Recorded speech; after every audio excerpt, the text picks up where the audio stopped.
नमस्कार, स्वागत है आप लोगों का हमारे वीडियो में। और दोस्तों, पूरी वीडियो देखिएगा और अगर वीडियो अच्छा लगे तो चैनल को सब्सक्राइब करिएगा।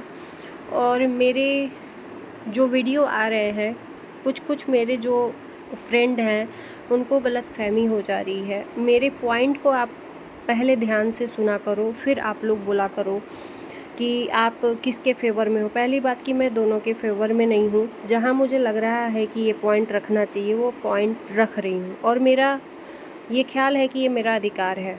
तो चलिए वीडियो की शुरुआत करते हैं कि सचिन को झूठा साबित करने के लिए, देखो मैं किसी का भी फेवर नहीं ले रही हूँ, पहले ध्यान से सुनिएगा आप मेरी वीडियो को। सचिन को झूठा साबित करने के लिए सरिता जी ने एक कॉल रिकॉर्डिंग डाला, क्योंकि कल सचिन ने सरिता जी के ऊपर एलिगेशन लगाए थे कि सरिता जी ने ईशू के केस को वापस लेने के लिए उसको मेंटली रूप से और डिस्टर्ब किया और उसको ब्लैकमेल किया, ब्लैकमेल करके वो रिकॉर्डिंग किसी के थ्रू मंगवाया। तो सरिता जी के ऊपर एलिगेशन लगा था कि सरिता जी ने ब्लैकमेल किया, टॉर्चर किया, इसलिए ईशू का कॉल रिकॉर्डिंग उनके मामा के थ्रू सरिता जी को गया। उस चीज़ को प्रूफ करने के लिए सरिता जी ने आज अपनी सच्चाई रखी और असली कॉल रिकॉर्डिंग लोगों के सामने सुनाया। ध्यान से सुनिएगा आप एक एक बात को। असली कॉल रिकॉर्डिंग ध्यान से सुनाया कि मेरा किसी के थ्रू नहीं, मैं सही हूँ, मैं किसी को मेंटली रूप से टॉर्चर नहीं की हूँ, ना ही किसी को ब्लैकमेल की हूँ। मैं ये कॉल रिकॉर्डिंग कहाँ से लाई हूँ, कैसे लाई हूँ, आप लोग खुद सुन लीजिए। और उस कॉल रिकॉर्डिंग में साफ साफ ये मुझे समझ में आ रहा है कि वो सीधे ईशू का और जेठू भाई का बातचीत चल रहा है। तो ये प्रूफ किया सरिता जी ने कि ये डायरेक्ट किसी मामा के थ्रू नहीं मिला है, जबकि ईशू ने खुद सचिन को ये क्लियर किया था कि मैंने मामा जी को प्रूफ करने के लिए ये कॉल रिकॉर्डिंग भेजा था, और मामा जी ने प्रॉमिस किया था कि मैं ये किसी को भी नहीं दूंगा। सचिन को बताया था ईशू ने, जबकि यहाँ पर ईशू भी झूठी निकली सचिन के सामने, क्योंकि बात तो कुछ और थी कि ईशू ही खुद जेठू भाई से बात करी थी। अब ये कॉल लगाया क्यों? मेरे ख्याल से ईशू ने आगे चल के कॉल नहीं किया होगा, क्योंकि ज़रूरत सरिता जी को थी अपनी सच्चाई साबित करने के लिए, तो सरिता जी ने ही कॉल करवाया जेठू भाई से। अब इन्होंने कॉल रिकॉर्डिंग कर लिया था उस चीज़ को, और ये ईशू को पता नहीं था। कहीं ना कहीं इन दोनों के बीच में ईशू को यूज़ किया जा रहा है मेरे ख्याल से, या ईशू खुद ही मास्टरमाइंड है, दोनों की दुश्मनी का फ़ायदा उठा रही है। जो भी हो, लेकिन मैं अपने पॉइंट को रख रही हूँ। तो दरअसल सरिता ने वो ऑडियो वायरल की कि देखो मैं किसी को ब्लैकमेल नहीं की हूँ, सामने वाला बंदा मुझे खुद वो रिकॉर्डिंग भेजा है। तो मेरे ख्याल से मैं ये क्वेश्चन पूछना चाहती हूँ सरिता जी से कि जिस बंदे से आपकी लड़ाई चल रही है ऑलरेडी, जिस बंदे से आपका इतना ज़्यादा दुश्मनी है कि एक दूसरे का नाम भी लेना नहीं पसंद करते हैं, तो मेरे ख्याल से वो आपकी हितैषी तो हुई नहीं, या आप उसकी हितैषी तो हुई नहीं। ईशू अपने से तो आपको वो वीडियो देगी नहीं बिना किसी लालच के।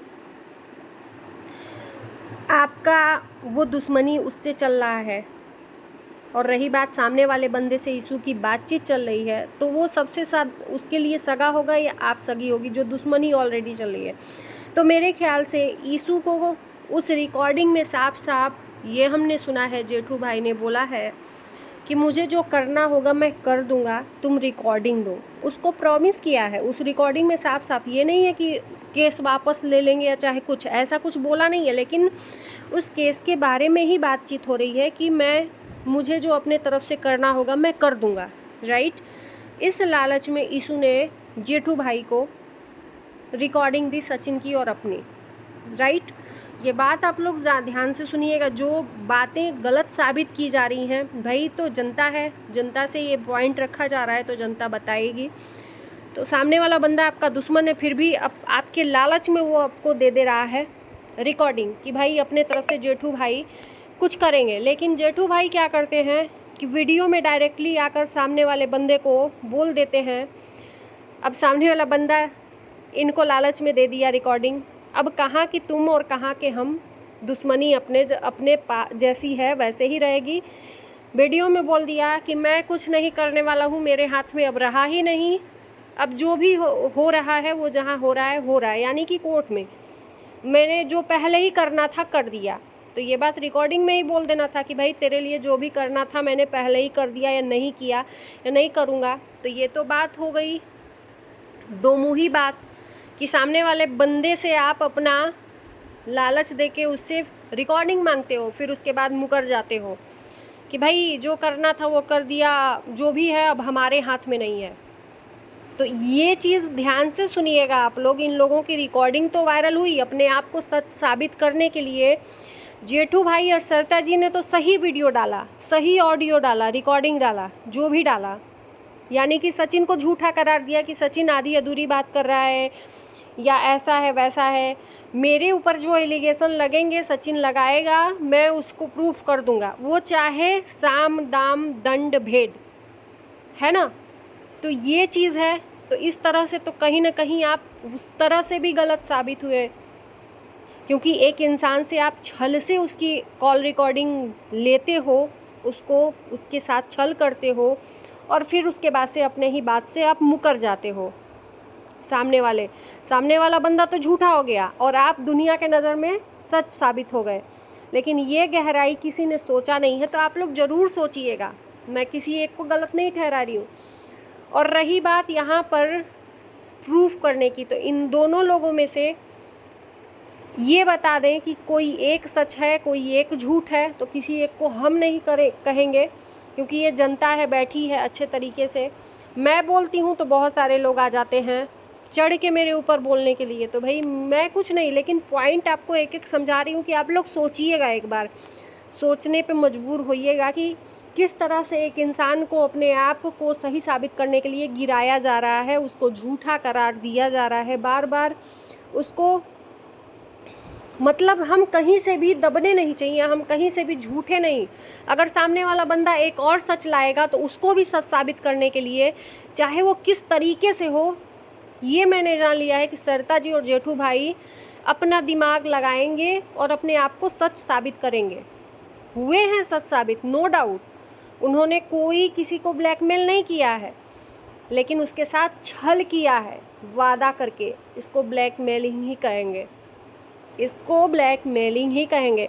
और ये जनता दोनों के तरफ की बात सुन रही है, अच्छे से दोनों की बातों को रख रही है। आपके भी वीडियो में मैंने देखा है भर भर के सचिन के फेवर में ही कमेंट आ रहे हैं, और सचिन के वीडियो में भी मैं देख रही हूँ कि किसके फेवर में कमेंट आ रहे हैं। रही बात चैनल हैक होने की, तो इस पर भी मैं एक पॉइंट रखूँगी कि सरिता जी सुबह में बोली वीडियो लाकर की, सुबह में कि जब भी वीडियो लाई हैं, कि मेरा भी चैनल हैक हुआ था 7:30 बजे से कितने बजे तक। और उन्होंने बहुत अच्छे तरीके से स्क्रीनशॉट करके लोगों को दिखाया कि देखो मेरा सही में चैनल हैक हुआ है, पासवर्ड चेंज बताया है, और फिर उसके बाद रिकवर भी हो गया है। तो क्या ये सरिता जी सच बोल रही हैं? मैं यहाँ पर एक चीज़ कह दूँ दावे के साथ कि ये जो पासवर्ड चेंज करने का सिस्टम है, ये तो खुद भी करके और स्क्रीनशॉट लिया जा सकता है, क्योंकि गूगल पे और मेल पे वो तुरंत वैसा वाला जो सरिता जी ने दिखाया वैसा वाला मैसेज आ जाता है, तो उसको स्क्रीनशॉट कर लिया जाता है। पासवर्ड चेंज तो खुद भी कर सकते हैं ना। क्या भरोसा कि इसी टाइम पे हैक इनको होना था, इसी टाइम पे ये इसलिए हैक किया गया था कि उसका स्क्रीनशॉट दे के लोगों के सामने प्रूफ रखना है कि सचिन जो बोल रहे हैं कि मेरा इंस्टाग्राम आईडी पेज जो भी है हैक हुआ है या डिलीट हुआ है या जो भी हुआ है, रिमूव हुआ है, आप उसका मेल आईडी आया होगा उसको प्रूफ करिए, जनता के सामने सच्चाई रखिए। ये सचिन को प्रूफ करने के लिए अपनी चैनल आईडी को हैक करवाया गया था। तो ये बोले कि हैक हुआ है तो जनता है, मानेगी तो नहीं मानेगी तो उसके ऊपर डिपेंड करता है। और यहाँ पर एग्जाम्पल के तौर पे मैं जितनी बातें बोली हूँ आप लोग सोचिएगा ज़रूर इस बात पे। चैनल हैक हुआ है या खुद करवाया गया है, उसका स्क्रीनशॉट दिखाने के लिए, ताकि प्रूफ रखें कि भाई तुम्हारा अगर आईडी ऐसा हुआ है तो तुम भी दिखाओ ऐसा, जिस तरह से मैंने दिखाया, मेरे पास तो मेल आया है। इस तरह से चैनल हैक किसका हो सकता है यार? मैं बहुत आश्चर्य में पड़ जाती हूँ। आधे एक घंटे के लिए किसको आपके चैनल की इतनी पड़ी है और तुरंत रिकवर भी हो जाता है। तो ये सचिन को एक बार फिर से झूठा दिखाने के लिए कि सचिन जो भी बोल रहे हैं इंस्टाग्राम के लिए वो झूठ बोल रहे हैं।